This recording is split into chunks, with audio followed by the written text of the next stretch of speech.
A poetess, a tragedian, a lover, a loner, a woman of passion, an unfulfilled dream, Pakeezah, the pure one. I, Dinesh Raheja, pay a tribute to the actress par excellence on her 50th death anniversary.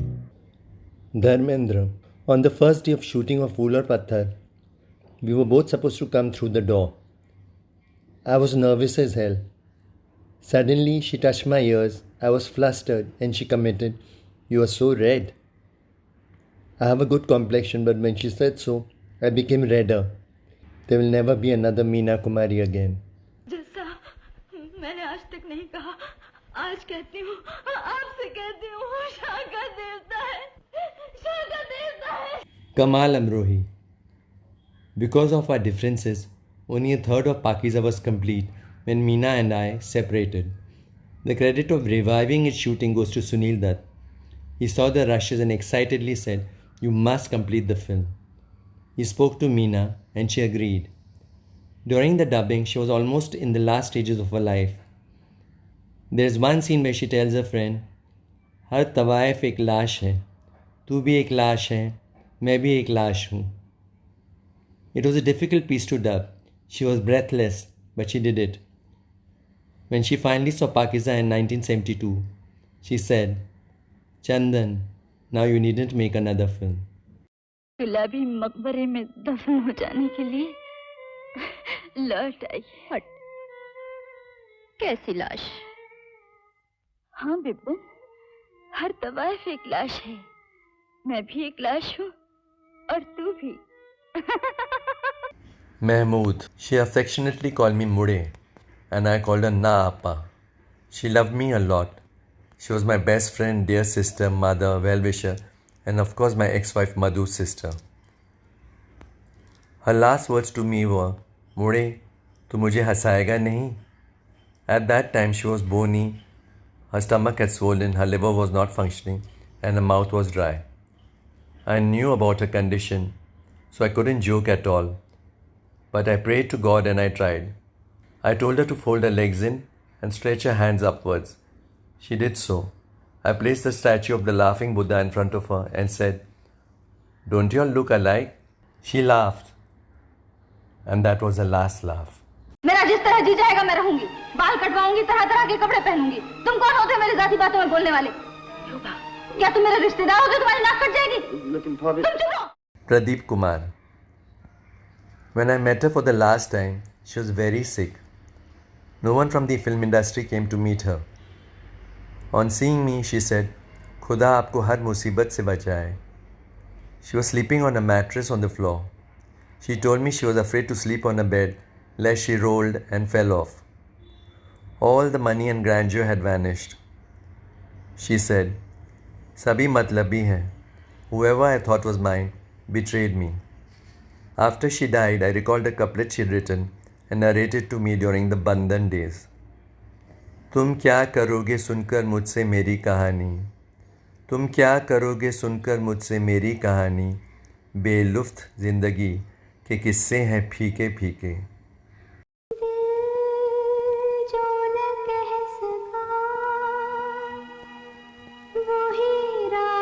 Meena had already done a few films as a heroine when she worked with me in Sanam. She was the second lead. Devanand was the hero, and those days my romance with Devanand was at its peak. The moment Dev came on the sets, Meena would pinch me and whisper, "aa rahe hain aapke." It was during the making of Sanam that Meena had an accident and lost 2 of her fingers. Thereafter she would take great care to cover her hand. When Meena was hospitalized on account of this accident at the Sassoon Hospital in Pune, Kamal Amrohi, who used to have a permanent room for his writing in a hotel at Mahabaleshwar, would drop in en route to see Meena at the hospital. Something clicked instantly between them, and they decided to get married. When Meena came back from shooting, she was very happy and seemed to have found true love. I would joke with her, "Kamal kar diya aapke Kamal ne." Earlier, she was associated with riffraff as far as her roles were concerned. It was Kamal who groomed her, selected her roles, and even ghost wrote the dialogues for some of her films. I would say that because of Kamal Amrohi, Meena reached her peak. जी हाँ, क्यों नहीं? ये तो कहते नहीं कि सारा दिन दफ्तर में बैठे बैठे मक्खियां मारा करते। छी छी छी छी, हम इंसान हैं, मक्खियां नहीं मारते। Meena Kumari was very ill when I met her. My film had just 3-4 days of shooting left, but I was hesitant to approach her as I was very concerned about her health. But she was very keen to shoot. During the shooting, I had to actually hold her, and when the cameras were switched on, I would duck so that I was out of the frame. I was facing problems in collecting finance for the film, as the financiers were apprehensive whether I would be able to complete my film. Meena ji was actually on her deathbed. One day she called me and gave me rupees 1,70,000. I was reluctant, but she insisted and compelled me to take the money. I remember it was a Good Friday when she died. Meena ji passed away and I lost my life.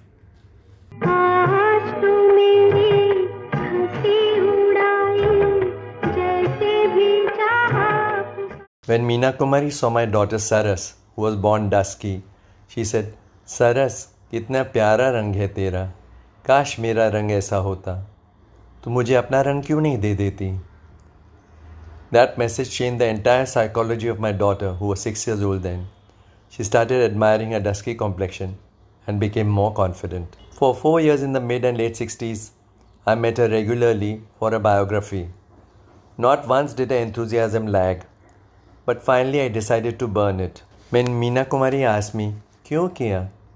I said, "Meena, how will I be able to explain what you really are to each and every person? So jala diya, so that I never get tempted." आपके पाँव देखे बहुत हसीन हैं, इन्हें जमीन पर मत उतारिएगा, मैले हो जाएंगे. Our father was quite strict. We 3 sisters, Meena, Madhu and I, weren't even permitted to laugh at home. Meena first entered films as a child artist when she was about 7 years old. Our father was a Muslim while our mother was a Bengali who converted to Christianity only to turn Muslim later. When Meena joined films, she was a bacha and she didn't know anything about acting.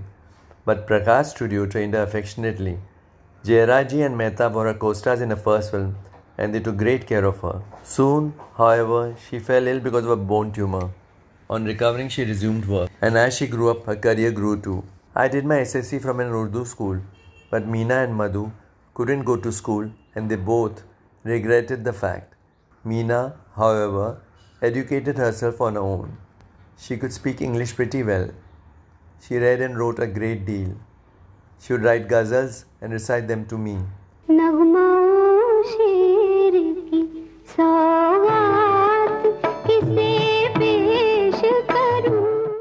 Whenever she read a good novel, she would narrate it to Choti, Madhu and me. She would gift us books to encourage us to read. I can recall one couplet she used to recite amongst host of others. It was, "Chand tanha, आसमान तन्हा, जिस्म तन्हा और जान तन्हा, जिंदगी क्या इसी को कहते हैं." She was prone to depression and this reflected in her ghazals. Meena was on good terms with Nargis Baji and Begum Para, but at most times Meena preferred silence to company. She liked writing in her diaries and would sit for hours together penning down her thoughts and ghazals. At home, Meena was very loving and very house proud. She would go out of her way to beautify her house. She used to be very sedate and quiet. She liked flowers and children. I liked her simplicity, her smile, and the amount of love she had for everyone around her. She would become a child in the company of my children. She would arrange for film shows at home and would sit amidst the kids and watch movies all night long. Even after attaining stardom, she didn't change at all. She did get busy after her marriage with Kamal Saab, very busy in fact. But at heart, she remained simple and unaffected. As sisters, we had our share of fights too, but we fought through letters. I would write, "You trouble me, you don't help me in my work, you don't get me this," and her reply would be full of similar complaints. But we never had a direct confrontation. Such was the beauty of our relationship. Meena took more care of others than herself. मेरी बहन अपनी मौत नहीं मरी, वो दुनिया वालों के लिए मरी. She always wanted to see her producers, directors, co-artists and relatives happy. During the making of Gomti Ke Kinare, Sawan ji was in dire need of finances and Meena ji even sold off her house to get the money for him. Her favorite film was Mere Apne, where she played an old woman. It amused her no end to think, मैंने अपने जवानी में ही बुढ़ापा देख लिया. मेरी जिंदगी का कोई भरोसा नहीं. But now I will no longer regret not living until I grow old. दोस्त है तेरा. आ बैठ. शाम कहाँ है? देखना बेटे, ये लड़के बहुत लड़ते हैं आपस में. She was very proud of Pakeezah, but when the film didn't get a good initial, she was hurt. Strangely, today people mostly remember her for Pakeezah. She wanted to retire when she was 40, but she would keep putting it off saying, after this film is over, I will retire. काम छोड़ना तो दूर, वो तो दुनिया छोड़कर ही चली गई. As a movie buff, I've always felt a strong connection with Meena Kumari. By a strange coincidence, she died on March 31st, the day I celebrate my birthday.